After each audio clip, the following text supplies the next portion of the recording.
Hey guys, I'm Lauren. I'm a comprehensively certified Pilates instructor here in Miami. So now we're gonna do the swimming back extensor muscles on the mat. We just did it on the reformer, so the same exact thing you could do at home, working the back muscles, make sure we're engaging the glutes. So you're gonna come onto the stomach. We're gonna open up a little bit with the arms and the legs. Make sure the glutes are engaged. Let's start, lift the opposite arm leg, drop, other side.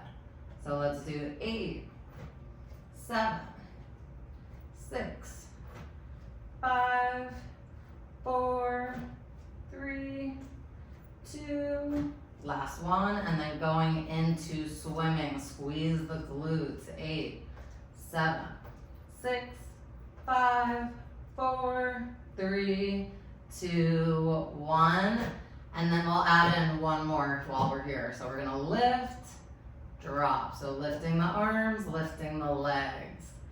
6, use the glutes. 5, 4, 3, 2, last one, try to stay lifted, hold, keep the abs in. 5, 4, 3, 2, 1, rest. You wanna round the spine. So let's start with child's pose. The big toes touch, knees out to the side, stretch the back out, breathe.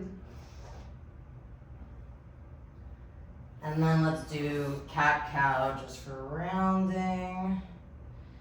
You can add the extension. And we'll do one more. So this is a great exercise to keep the spine healthy, to stay away from back pain. You just want to make sure you're engaging the muscles. Until next time.